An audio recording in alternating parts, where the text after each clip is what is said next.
In this episode, I'm delighted to welcome along Hayden Paddon as my guest. It's a fascinating story. He tells us right from his early karting career, right through rallying in New Zealand, and then moving to Europe to start competing in the WRC. Here's a short clip of him winning Rally Argentina in 2016. I think this clip just captures the excitement of the time. And here is Paddon. Now, will the work pay off? It is now or never, Hayden. 2.6 seconds in hand. That's very little. But is Ogier about to ruin your day? Hayden has got to give it everything he's got. He's got to drive like never before. He's never been so close to a win as this. Here comes a Hyundai hero now. And we need to get the clocks up and find out, is history about to be made or has it all been in vain? There they are. 2.6 seconds was the margin at the top. The end of the weekend is there. Now the clocks say he has done it. He's done it, but does he know? Really? Yeah. And now the news is broken to the crew. Paddon and Kennard join the WRC Winners Club, the first Kiwis to take a round of the World Championship ever. The Kiwi has soared over the Condor. No words, absolutely no words. I gave that stage absolutely everything. Unbelievable, I can't describe it. You know, huge thanks to everyone back home in New Zealand, everyone who stayed up watching, and you know, huge thanks to someone back in Norway, Ollie, who's been, we've been focusing on the stage for 3 weeks now, and I never thought it would pay off, but all that homework, I can't believe it. In this episode, I'm also joined by Connor Edwards. Connor wanted to have a few words with Hayden about the electric vehicle he's developing in New Zealand, the Hyundai. It's a fascinating project, and it's just mind-blowing the technology is involved in it. I started off by asking Hayden how he first became involved in motorsports. Oh, geez, I'm getting pretty old now, so it's pretty hard to remember back that long. But yeah, obviously my father was a driver, and before I was even born, so you know, even as a toddler, you know, I was brought up around that rally environment and taken along to rallies and probably getting in the way more than anything. But yeah, my sort of first memories of sitting in a car was maybe when I'm around 2 or 3, sitting on my old man's lap, driving the car around the paddock. But yeah, it's very, very vague, shall we say. But yeah, that's where it all started. And then, of course, into the go-karts, and which you do, a lot of people in New Zealand here do from a very young age, from that sort of 5, 6 years old. And, you know, we grew up a little bit on the farm, so you had a bit of open space and places where you can go play around. So, yeah, that's where it all began. And like you mentioned the go-kart, was the go-karts really a stopgap until you could get into a car and go rallying, or was it something that you considered? Was it going racing, or was it always rallying?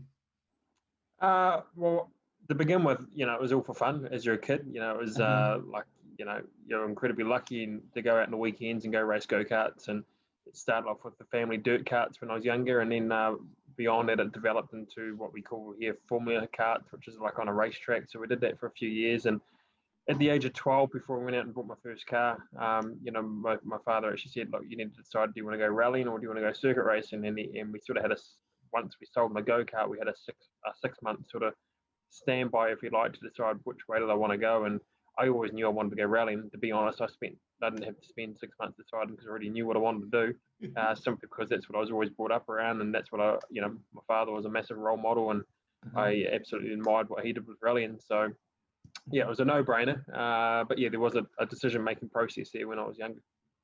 Well, first car I actually had was a Mini. That's why I've got this little sick obsession with Minis now, because it was my first race car. But yeah, $500, bought my first Mini, and for a few years, just, you know, at the age of 13, just doing like autocrosses, motorcarnas, hill climbs, real good, you know, tests to develop the driving and the techniques. And then went into my father's Toyota Corolla when I was 15, which is in New Zealand when you can get your civil driver's license. So first rally with my lunar plates on the car.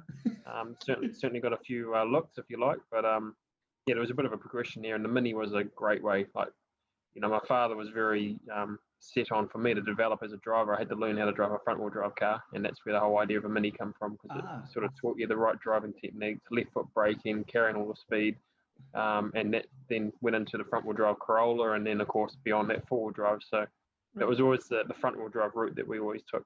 Oh yeah, I saw there was always a vision of where you were going right from the very early age, and so then in 2005 you won four-wheel drive in the Mitsubishi Evo, and the success started to roll quite quickly from there, really. Yeah, well, even in those early years, I had a dream to be a world champion. I remember watching my idol Colin McRae win the '95 RAC, and as a kid that was the ultimate for me. But also when you're in little old New Zealand on the other side of the world, and back there in the '90s, early 2000s, internet wasn't that big, so you couldn't follow what was going on like you can nowadays in the WRC. So to think that the WRC was on the other side of the world seemed so far away. It was like someone wanted to be an astronaut. It was a dream, but I didn't think it was much of a reality. But once we made that step into a four-wheel drive car in 2005, all of a sudden that's when you started to believe a little bit that, okay, actually maybe something is possible. I'm 18-year-old driving a four-wheel drive car for the first time. My father's put everything into purchasing this car. We weren't a wealthy family or anything like that. So everything was worked for very hard by my father and myself. And, that was a big stepping stone. And, yeah, getting into a four-wheel drive car after coming from a Toyota, that transition felt like going to a world rally car. I remember the first time driving that car, and you're driving down the road with full throttle and you're just hanging on for dear life, going, how am I going to hang on to this on a gravel road, let alone a tarmac road? So, but yeah, it's part of that progression, stepping up, that you learn and you adapt, and that was a big part of that. Yeah, and another part of that progression was getting John Cannard on the co-driver, a guy who had been and seen the world. I suppose this was probably another thing that was going to help you get to where you wanted to be. Yeah, when we made a step up to the New Zealand Rally Championship the following year in 2006, which actually come about because our Evo 4 burnt to the ground at the end of 2005, which wasn't the best of incidents. But from that, it created an opportunity where a lot of local people in our community got together, and they liked what we were trying to do, and we couldn't replace the car. People fundraised and went out of their way to try and help us to get back in, which then got us back into the New Zealand Championship the following year. And, part of that progression was, we needed a co-driver in the car with some experience. And, that's when we started looking around to see who was available, and someone mentioned this guy called John Kennard, who had just got back from the UK the previous year. He had been over there working with ProDrive and All Stars, and had a lot of experience based in Europe for many, many years, and had just come back to New Zealand. So I'd never heard of him, but we gave him a call, and he was interested to sit in the car for a test and everything went really well. And pretty much from there, there's been no looking back. It's been 15 years now. John and I are still working together here in New Zealand. And okay, there was a couple of years in the WRC where we were working with Seb, but predominantly it's been John since day one. Yeah, and as I say, success come fairly quickly. You were winning the New Zealand junior title, narrowly missing out on the overall title that first year. So obviously there was a talent there and comfortable in the car. Do you feel, looking back, that you got nominated for the Pirelli Star Driver in 2009? Was this like a monumental shift in your progression in your career at that stage? Yeah, there was a lot of questions of how you went from New Zealand to get overseas. So we had a 3-year plan to try and win the New Zealand Championship, which we did. And then to progress further forward from that, we really needed something to come along. We needed to be in the right place at the right time. And that Pirelli Star Driver scholarship was just that. And that's a massive difficulty coming from this part of the world. You do a national championship here in the vicinity of, let's say, £50,000 on the cheap. And that's what we were doing it for in those days. To then go to WRC in the same car, in a production Group N car, to do the same amount of rallies, 6 rallies, you went to £500,000. So to do that jump from £50,000 to £500,000 was massive. And again, we didn't have the finances behind us like a lot of others, and we had to really work hard. And that scholarship was that bridging gap. Without that Pirelli Star Driver scholarship, we would have never ever got to Europe, and that's what gave us our opportunity to, I guess, dip our toes in the water over there and get sucked in by this big thing called WRC, because once you're in, you don't want to leave it. So that was massive. Without that, as I say, we would have never have achieved what we achieved. Yeah, and like you took to it really, really well. Like I'm just looking, your results. Strong podium pace, and not just on gravel but on tar as well. Which coming up from New Zealand, which you were been mainly gravel roads, to show that versatility was fantastic in your first year at that level. Yeah, well, the very first tarmac rally I'd ever done was 2010 WRC Rally Germany. Never done a tarmac rally before that. So, and I think we finished second or third or something there. Mm-hmm. So, and even at the latter part of my WRC career, then when we were there in 2008 or 2018, sorry, I'd still only done maybe 10 tarmac rallies in my life, and maybe 200 or 300 gravel rallies. We just don't have tarmac in New Zealand. And any tarmac we do have here is the bloody motorway going to Auckland or something. So, it is a bit more foreign to us Kiwis, the tarmac. And, we learn to grow up on the gravel. And our gravel roads, as everybody knows, like some of the best in the world here. It is like a motorway on gravel because it's so smooth and cambered and flowing. And you wouldn't want to go to the tarmac when you got that on your back doorstep. Yeah, we think of Colin McRae and that stage Mutu, isn't it? That he just he seemed to just blast everybody. That bit of road just conjures up just magic in any rally fans' heads. Yep, definitely. Now everyone always loved, and even to this day, everyone still raves about Rally New Zealand. So hopefully we can see it back on the calendar again one day in the future. Yeah, it would be fantastic. It really would. So after that first year in the Pirelli Star Driver, then you're back in 2011 to the PWRC with a Subaru this year. Claimed 4 wins, so that obviously was good progression from your point of view. Yeah, well, like we knew from 2010 to 2011 that we had to stay in the WRC. The only downside to that Pirelli Star Driver scholarship is that there was no follow-on. So you knew at the end of 2010 you were back on your own, and obviously that brought into the situation a whole funding discussion again. So we knew we had to stay there if we had any chance, and that's when we started the whole funding company here in New Zealand, where we sold shares, where people invested in us. And to go out and win the rallies 4 in a row, that actually helped us sell shares and raise the capital, because we were raising the money as we went. And obviously to win the Production World Championship was huge. But probably the biggest accomplishment that year was actually even doing it. We had to raise $1 million New Zealand dollars. For many years before that, there was some people in New Zealand who always told me it wasn't possible to do what we were doing. It hadn't been done from this side of the world. It was unrealistic financially. So the fact that we got there with shareholders, sponsors, investors to even make that campaign possible was probably the biggest accomplishment. And then obviously the win the Production World Championship was really the icing on the cake, not just for me, but for the 68 different people that got involved in what we're doing that year. Yeah, brilliant.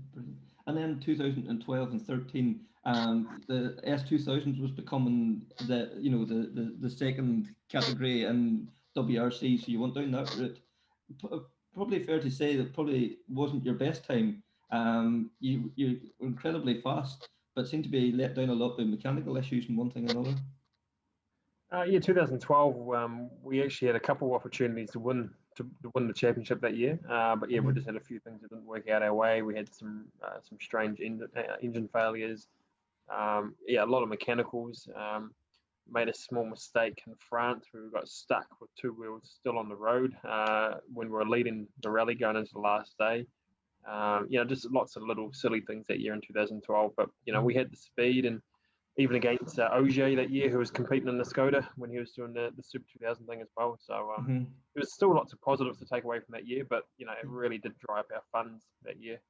Again, we were trying to find money as we went, and it was getting tougher and tougher. And in 2013, we only could do, I think, 2 events in the Skoda, Finland and Germany, because that's all the funds that we had. We had to select a couple. We wanted to select 1 gravel, 1 tarmac to try and make an impression with the right people. So come 2013, we were scraping the bottom of the barrel in terms of funds, and then of course we were lucky to get an opportunity to debut in the World Rally Car later that year, thanks to someone back here in New Zealand, back in Spain. So again, that just come up because someone wanted us to be there.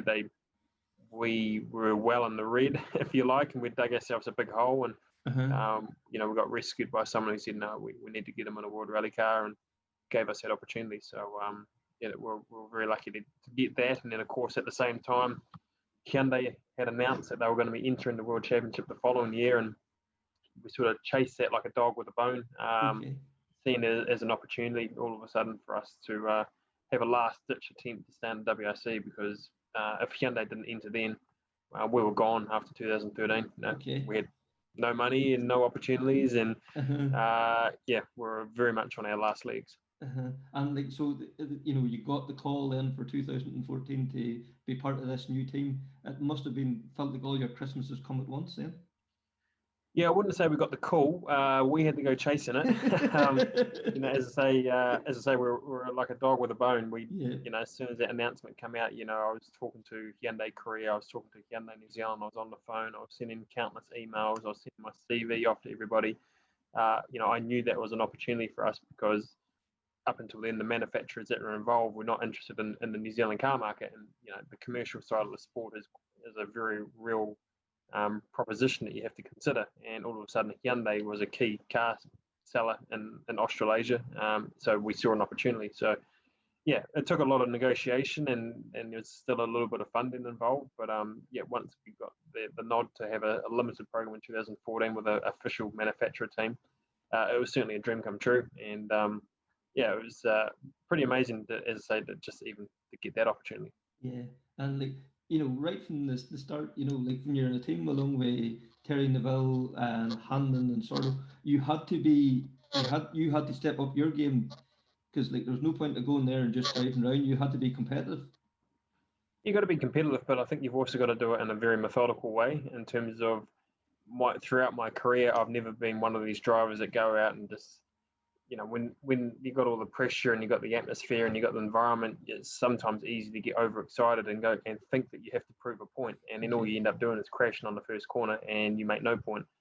Throughout my career, I've always built things up gradually. I've always had goals and plans, and 2014 was just that. It was about, okay, we're not here to set the world alight this year. We're here to set some goals, make those goals very known to the team, and achieve those goals, hit those targets, and show progression. Like from when we started in 14 to where we ended in 14 was a massive gain. We made big strides forward, and learning off our teammates. Like when you got people like Sordo and Terry and Yuho and all those guys, they were massive for me to learn off, to use their data, their car setup, their information, just talking to them, and I developed tenfold as a driver over the next throughout 2014 and 2015.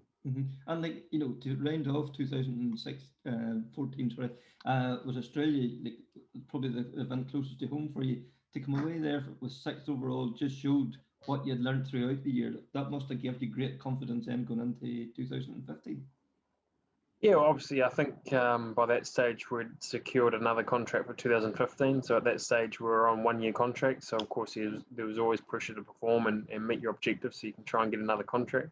And yeah, as I say, it was all about progression. Hyundai knew in those first years that their car wasn't the most competitive. They just wanted to build a car that got them into the WRC, and then there was a lot of development. It was certainly no Volkswagen or Ford. So we're a little bit on the back foot to begin with. So it was more about how we compared against our teammates rather than the other competitors. And there were stages where we were very competitive against our more experienced teammates, and that's what helped us secure that 2015 contract. Yeah, I guess then for 2015 you got a contract for 13 rounds of the championship. Like, so you're obviously impressing the right people and becoming a threat to those teammates.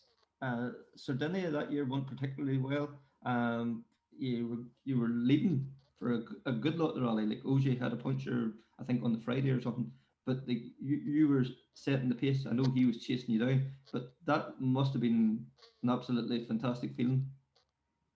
Yeah, it was. To lead that rally out right ahead of everyone, it was come by surprise. Sardinia was actually our first rally with the team the year before, and I didn't enjoy the rally in 2014. So when I went back there in 2015, I wasn't really looking forward to that rally that much. But everything just clicked.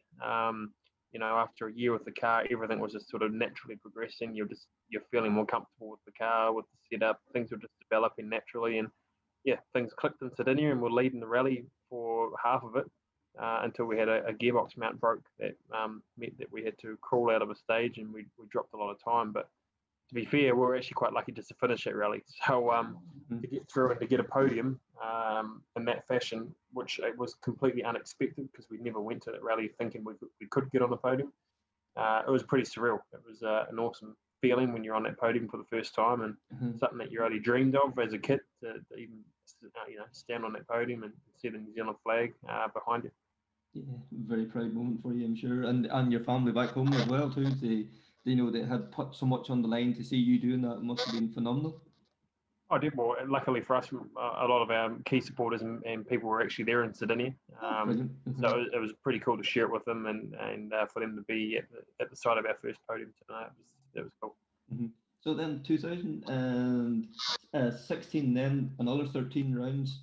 Monty probably didn't go to plan, but then into Sweden, things were clicking again. Like, whenever everyone seemed to align, the speed was definitely there. Was the Hyundai a more difficult car than the Polos or the Fiestas at that time, just to get everything right? Certainly in 14-15, the Hyundai was a development car, if you like. Come 2016, Hyundai had a whole new car. It was a one-year car, essentially. They spent a lot more time developing, and that was a much more competitive car, that 2016 car. But, the potential of that car was huge, but it was a one-year car, and we're up against Volkswagen, who had a very good car, but that car had been developed over 3 years. So I think the Hyundai was equally as good a car. It just lacked development, and we only had 1 year to get a head around it. So, but no, come 2016, obviously I think the whole team was more competitive. There was more wins, and again, second in Sweden, completely unexpected. It was only our third snow rally, but it was a fast rally. I enjoyed the snow, and things just clicked again. And this naturally the speed was coming. I wasn't pushing things. I was just letting it all naturally build, and not trying to put too much pressure on myself. Yeah. And then Rally Argentina, like, where do we even begin there? Like dream come true. You were suddenly Colin McRae. You were the guy spraying the champagne at the end of the rally. It was exactly that. Yeah, it was. Remember watching my heroes win rallies. Whether it was one rally or not, or more, or a championship, whatever it was, just to win at WRC level, I thought would never be possible. And to do it was really surreal. To do it in a final stage battle with Sebastian Ogier makes it probably even sweeter. It was a proper win. It wasn't a win that was gifted to us. We had to fight for 3 days. We had to fight against 2 Volkswagens. First it was Jari-Matti Latvala and then Sebastian. And it was tooth and nail. It was just one of those rallies where everything worked out well, from the tyre tactics to the setup to the strategy to the final stage shootout. It was a pretty special weekend, and the Sunday was actually pretty daunting because Sunday morning I felt physically pretty sick from the pressure of thinking we're on the verge of trying to win a rally here for the first time. And then of course Sunday afternoon was probably one of the best days of my life. So it was a day of two halves, but it was pretty special, that one. Yeah, and like to go into that last stage, like sitting on that start line, knowing that if you run wide in a corner nearly, that it would probably be enough to lose the rally. It must have been just complete 110% maximum focus on that one stage. Yeah, it was, and I to be honest, I had a bit of a fire in my belly, and we went into that stage only 2 seconds ahead, and I think most of the rally world thought that Seb was going to pass us on the stage and win the rally, but I just had this fire in my belly. It's like, I'm not going to let this happen. We've worked for 20 years to get to this point, to be in a position where it comes down to one stage to if you can win a WRC or not. And for me, it was all or nothing. We'd already been second on some rallies in the past, and you don't know when your next opportunity is going to come. You don't know if you're going to have another opportunity to win a rally. So for me, it was all or nothing. It was not worrying about if you're going to go wide or anything like that. It was just like, now's our time. Let's actually take the opportunity and make the most of it. Fabulous, fantastic. Then that year continued on. You finished, was it 3rd or 4th in the championship? Like, a fantastic achievement considering the Polos that year were so dominant. Yeah, it wasn't a perfect year. Certainly after Argentina, the expectations, probably even from myself, went up. We actually had a couple of accidents in a row straight after that, so that was one way to go from hero to zero pretty quickly. But then we sort of, through that mid part of the season, we sort of regathered ourselves and had some good consistent results. But yeah, missed out on a couple of results that year. There was another victory in there that we missed out on. But in saying that, we had a 5-year plan in WRC, and this was only year 3. So in general, I was reasonably happy how the year went. To finish in the top 4 of the World Championship and be fighting for podiums in quite a lot of rallies was probably more than I expected. So, in terms of the progression, when you looked at it year by year, it was actually right on target. Cool. And then 2017, the new generation World Rally car, phenomenal. It must have been so exciting to see these cars being developed and know that you had the opportunity to be a driver, one of the elite drivers, to be stepping into one of these cars. Yeah, obviously as drivers, you always want to go faster. Again, once you adapt to a car, it actually starts to feel quite slow. So yeah, the 17 car was a nice step. It certainly felt faster. It was more exciting. It was they're very cool cars, the latest generation World Rally cars. So yeah, it was pretty surreal to have that opportunity to be in there. And of course, in 2015, when we secured a 3-year contract, it meant we were secure for 17 and 18 to be at that level driving those cars. So yeah, it was an awesome opportunity. It was awesome to be working with the team. And but yeah, 17. There's not really much to say about 17 really. It's my black cat year where everything that could go wrong did go wrong. Literally everything I touched just turned to absolute dust in 2017, and not just even in rallying, just in life in general. So right. Yeah, 17's a year that I'd quite like to delete from my memory, and then it was a matter of trying to reset from that and get on with the future years. Mm-hmm. So then, we go forward to 2018. The Hyundai reduced your calendar, but you took this in the chin and come back strong. You got 2 podiums in that and 3 other top 5 finishes. For not having the same seat time as your teammates, that was a very strong. It was a strong year again, really. Yeah, well, 2018 was a tough year mentally because obviously we weren't expecting to get our calendar cut in half. It wasn't what was in our contract, but okay. In the end, you had to accept it. There was nothing you could do, and you had to respect the decisions that were made. So it was a matter of actually going away and doing a full reset, going, okay, I have to make the most of what we got here. We've got a half program. Our job is to bring home solid points for the team. It's not going to be all about 100% max attack all the time because that won't be doing our job. So, yeah, we had a little mishap at one of the rallies in Portugal, but other than that, then it was a good, consistent year. We did everything that was sort of asked of us. We were driving well within ourselves, and in the end, I think I was quite proud of the job that we did from what was asked of us, and considering we weren't on the limit, and we're on the podium a couple of times, and we helped the team score quite good points. So, yeah, I think we ticked the boxes a lot that year. Of course, you always want to have a chance to fight for wins, but first and foremost, you've always got to put the team first. And my position in the team wasn't necessarily to fight for wins, so I had to accept that and take on my role, which was to bring home the points. Yeah, and that must have made it all the more difficult then that when you got dropped at the end of the season because you'd played the team game in 2018. You obviously you'd done enough then to get to warrant at least it was tough. Mm-hmm. Yep, definitely. And especially considering we had an agreement in place. We'd had meetings over the space of 3 months since Rally Turkey in September.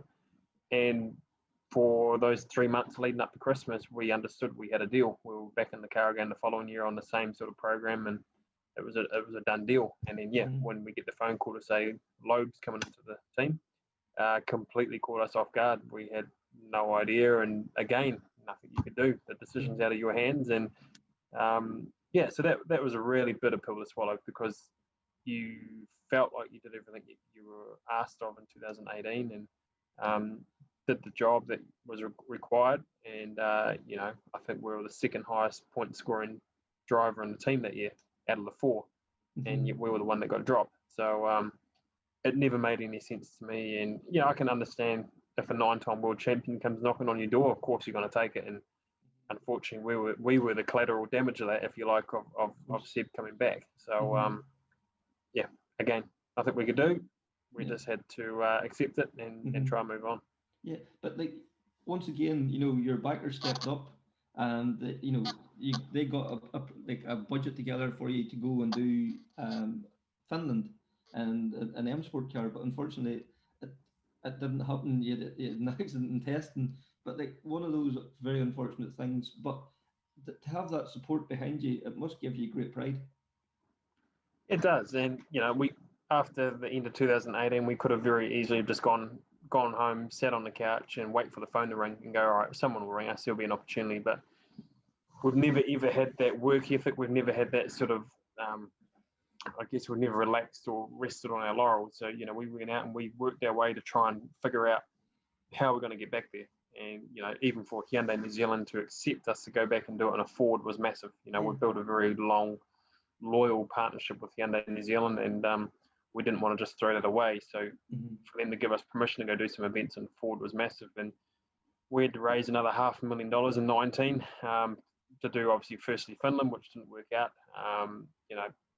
I do literally put the test and accident in Finland down to a freak accident because often you look back on things and you go, okay, what would have I done differently? And often you learn from something. You go, yes, I made a mistake. I would have done this, and then you develop as a driver. But that particular incident, there was absolutely nothing I would have done differently if I went back because you just didn't even see it coming. So that is just literally being in the wrong place at the wrong time. So. And then, of course, we tried to do Rally Australia after that, which we had to find more funds for. And then, of course, Australia was cancelled with the bushfires. And then the third attempt was then we had an opportunity to do 4 rallies with the second customer team of Hyundai in the WRC in 2020. And we had a 4-round program together, which included Rally New Zealand, which was supposed to be back on the calendar. And then we get the contract 2 days before COVID breaks out in New Zealand. And then, of course, once that broke out, the contract went like this because all the people and all the companies and everything that we had to find the money for got too nervous. So we tried 3 times to get back to the WRC, and none of them succeeded. And it was crazy for it to happen like that. But nevertheless, that's the way it is. Yeah, and as you say, that the work ethic you have, like many another man would have laid down on the couch, never mind sat on the couch and pulled the blanket up over their head. You kept, you keep coming back, you keep bouncing back. You've developed a Hyundai AP4. Would that be sort of equivalent to like R5 here? Yep. And it's, a hugely successful car that it's been developed by yourself and your team. Like as somewhere of the stats there, somewhere you've entered 18 rallies, 14 wins. Like that's fantastic. Must give you immense satisfaction to be able to do that. To have your stamp on that car. I think it's a very Kiwi attitude that us Kiwis, we like getting our hands dirty and we like being involved. And I've never been the one to sit still. I've always got to keep busy, and I always want to be pushing the envelope. I get very bored if I do the same thing as everyone else. So coming back here, we've built up our own team now. We've got some really, really good young people here, and developing the combustion AP4 car, obviously building the EV car. It's always about what's the next step and trying to push things. And even at AP4 car, we've been campaigning that now for 4 years, and every year even though we might be winning rallies and we might be quite competitive, it's never enough. You always want more. You want more from the car. You want more from myself. It's always that addiction to want to go faster, which you just can never. It's like an itch that you can't scratch. You can never go fast enough. And I just love trying to make stuff go faster and develop it and work as a team. And back here in New Zealand with our own team, it's a very cool environment that we've got here. Yeah, and you just mentioned the EV car there. Like I'll bring Connor in this here. Connor, like you're more on the electric side of things. Phenomenal what he's achieved there, isn't it? Yeah, it's incredible, the project. How did that come about, Hayden? I had read before that somebody had suggested it to you, and I think you laughed at the notion or the idea. I don't know if that's true or not, but how did the whole EV project come about for yourself? You're exactly right. I was sitting in a car park of a supermarket in 2017 actually, and we're talking about sponsors and the commercial side of things, and they mentioned, well, look, an EV car will actually hit all the right spots for you to attract new partners and commercial investment. And I laughed at them back in 2017 because I'm a petrol head. I still am a petrol head. You love noise, you love cars. That's why we love motorsport. But that idea over the course of 2017, 2018 just started melting in the back of my head. I started talking to more people about it, talking probably more so to people outside the sport. And I think sometimes in motorsport we get very tunnel vision, and our sport's actually very small in the scheme of the world. And there's so many other people and other potential interested parties outside our sport that could help it grow and become something much bigger. And they were the people I began talking to and getting a lot of interest from. And then, of course, that coupled with coming back to New Zealand at the end of 2018, losing that contract, really lit this fire inside going, I'm not done yet. I've still got something to give. I want to go win still, and I want to go do it with a Kiwi team.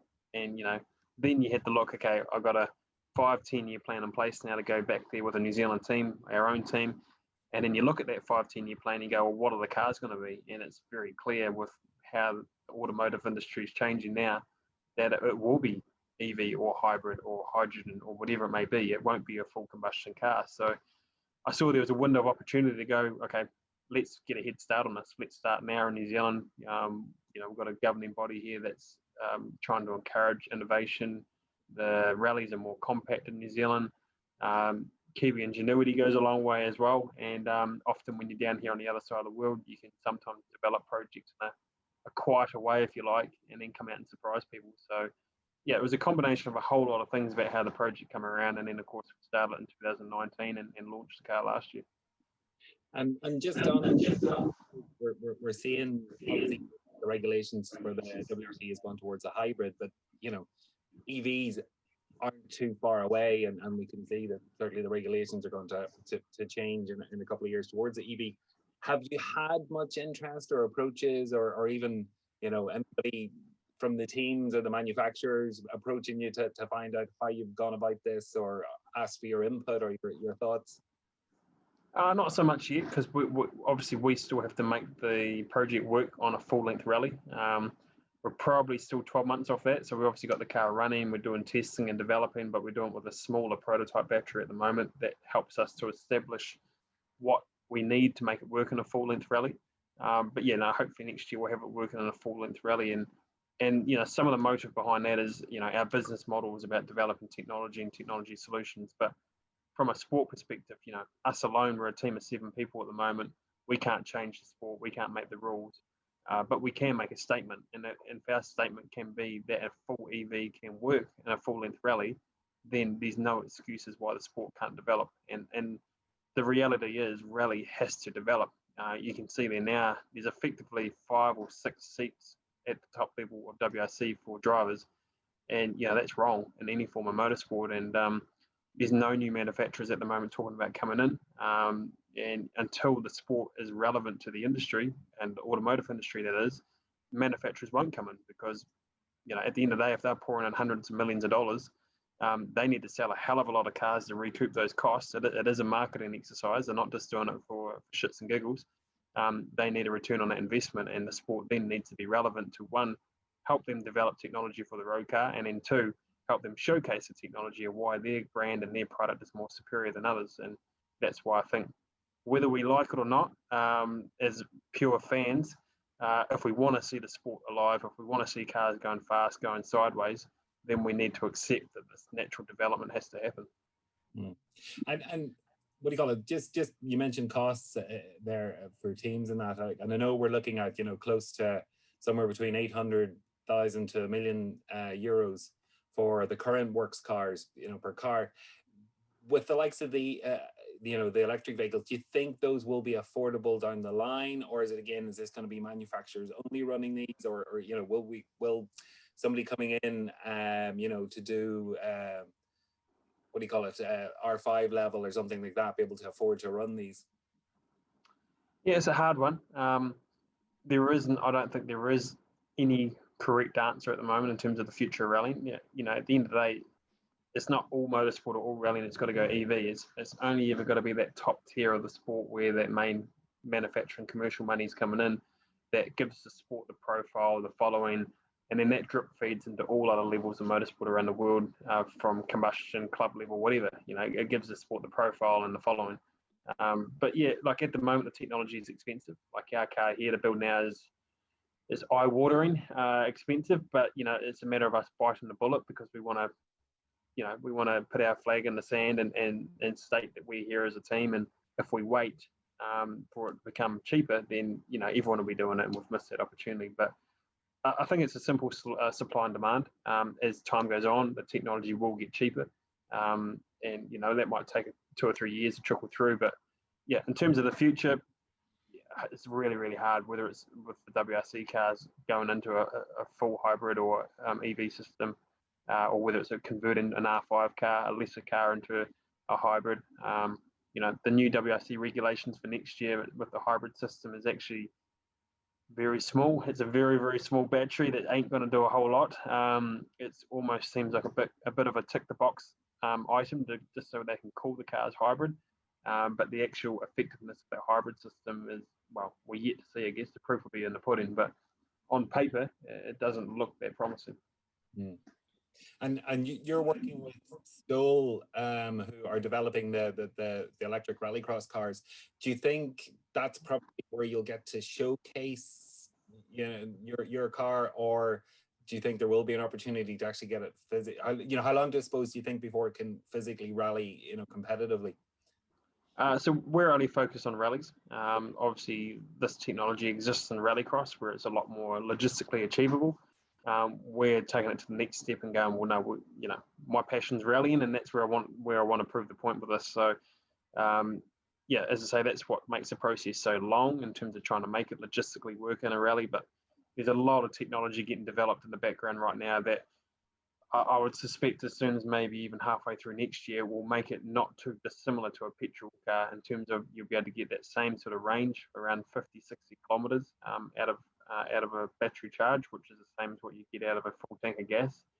And then we might even see 5-10 minute fast charges, which is not that different to refueling the car. So it's developing at a fair rate or not that will all of a sudden make it potentially possible in the quite near future. Okay. And then just, I suppose, from the naysayers and those afraid of change and stuff, the one thing they always say, oh no, with the electric vehicle there'll be, no sound or no noise or no bump. So what's your answer to that? Well, there will be noise. It's I think people are too quick to judge is really where it comes back to, because EV in motorsport hasn't been around that long. Combustion cars have been around for decades. So we have to be patient. It's the biggest thing. One of the biggest things we're working on at the moment is a sound generator, which we're quite delayed on it, but it is coming, and that will come in motorsport. There will be noise, there will be sound. It'll be a different noise, it'll be a different sound. But for people who don't want to like EV purely based on the sound, I think it's a little narrow-minded, because in the world of motorsport, there's a lot of bad sounding cars, there's a lot of good sounding cars, but it comes down to a matter of opinion. There's people now, who love the old BDAS screaming in the forest, and they just hate the sound of a turbo car. Yet, now we're just going through another transition where we're going from the turbo car to an EV car. We've actually come across with this project lots of people that love the sound of an EV car. There's also a lot of people that hate the sound of it, but there's also a lot of people that do like the sound of it. So it is a matter of opinion, if you like. If you put sound aside for one moment, because I think that will change and it will develop, then all of a sudden you've got a car that's going to go faster. It's going to be more spectacular. From a driving perspective, it's a lot more fun to drive. All of a sudden it's ticking all the boxes. That you can make them look cool. You can do whatever you want with it, engineering, and the capabilities of the technology and the engineering long term is tenfold to what we currently have. The combustion cars almost hit a bit of a brick wall in terms of development. So now we have this opportunity to almost start again and make things go even faster. And in my mind, that's what motorsport's about. It's about going fast. It's about speed. That's what makes people stand up and take notice. Like, I'll just jump back in there again. You're saying about the way technology, like in the early 80s, two-wheel drive was king, and then Audi come along with this four-wheel drive, and this was going to be the ruination of rallying. And look where we're at now, 40 years later. Like, yep. And you think, I'm sure I wasn't around back then, but I'm sure there was a lot of pushback about four-wheel drive rally cars for the first time. Yeah, this was going to be the ruination of the sport, and look where we're at now. So. Yeah, definitely. It's changed, and especially in the world that we live in now with social media and how people are so connected. People hate change, and it's no different in rallying. And I think it's great because it shows people passionate, shows people care about the sport, they care about everything, and it's good that people are passionate about something. Absolutely. And you're talking about like there's a 10-year plan. Do you see yourself as a driver in this 10-year plan, or are you going to help develop New Zealand young talent coming up through there as well? Or? A bit of both. I might be in a wheelchair by then, like on a walking stick or something. But the fact of the matter is, I love driving. I'll drive for as long as I can. But going forward, I'd love to be able to develop a team where we've got more than just myself driving. There's some really good young drivers coming up through here in New Zealand, and would love to have some of them driving and involved in a multi-car team. Would be the ultimate. So, but for sure, first and foremost, I love winning. And if I get to a point where I know I'm not good enough to win anymore, then of course, and there's an opportunity to put someone in there who can win for your team, then I'll be the first to put up my hand to do that. So, but as it stands right now, I'm still trying to push myself as a driver and trying to develop and learn, and don't feel like I'm getting any slower just yet. So, I'd love an opportunity to try and win a World Motorsport Championship with our New Zealand team. And when I say motorsport, that might not be but WRC. It's probably, as it stands right now, it's unrealistic to run a private WRC team. It's just simply too expensive. So that's why I say motorsport, because maybe in 6-7 years, there might be various other forms of motorsport. Might be rallycross, it might be whatever. We want to be in a position where we can try and win that. Yeah, and if I suppose now to start wrapping up, if you could go back to 2009 and give yourself some advice, is there anything you would do differently, or is there anything you would say to yourself that do this now, this will help you in 5-6 years time or whatever? I'm not really one for regrets or anything. I'm quite proud of what us as a team did. And when I say a team, it's from John as a co-driver, my father, all the supporters, and we gave everything 110%. For sure, there's things when you look back on now in hindsight and you go, okay, well, maybe that wasn't quite the best. And probably the most difficult thing was a Kiwi coming into a European culture. That was a big shock to the system, and the way that everything works over there in the teams, in terms of team structure, in terms of what's expected of you as a driver.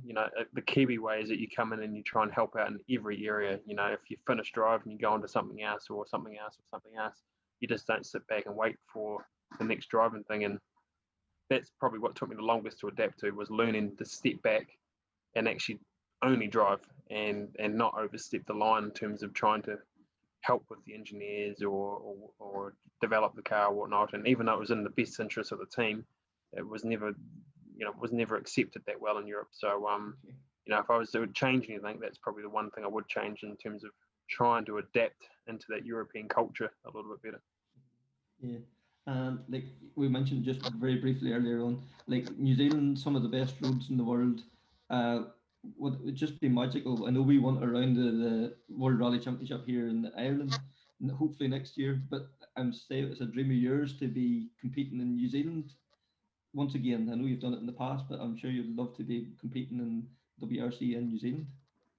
Yeah, well, I've always said I always had two dreams. One was to be a world champion. That's obviously looking pretty hard at this moment. But the second goal to that was to try and win your home WRC rally. So to try and win Rally New Zealand in a world rally car would be pretty surreal.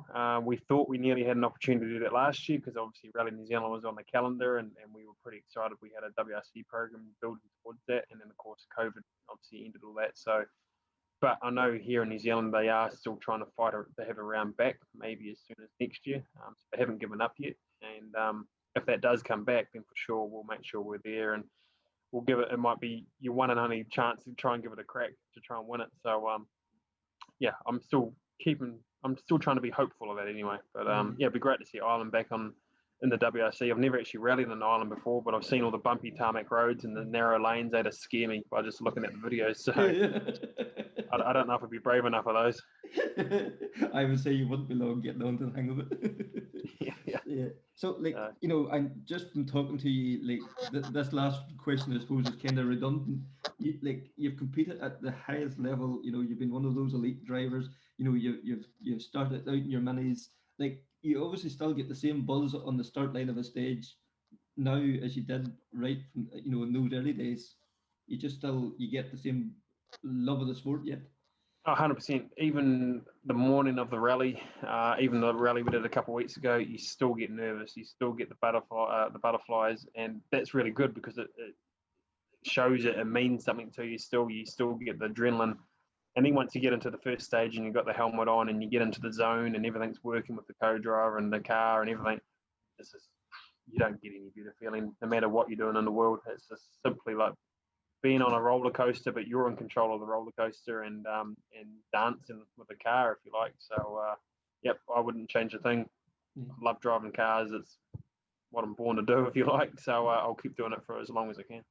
Well, Hayden, I really appreciate you taking the time, and all I can say is keep dancing, and it was a pleasure to speak to you. Yeah. Well, actually, I'm terrible at normal dancing, but I can dance with a car, so I'll stick with that. Thank you very much now for taking the Cool. time to join us. Great. Thanks so much, guys. Thank you. Yeah, thank you. Thank you. That was Hayden Paddon, Connor Edwards, and myself, Kevin Glendilling, talking rally. I hope you enjoyed this episode of Krunching Gears, and if you could please like and share it across all social media, and if you're listening to Apple Podcast, if you could rate it, it'd be gratefully appreciated. And if you're watching it on the YouTube channel, if you could subscribe to that, that would be fantastic. Until the next time, take care, speak soon, and bye.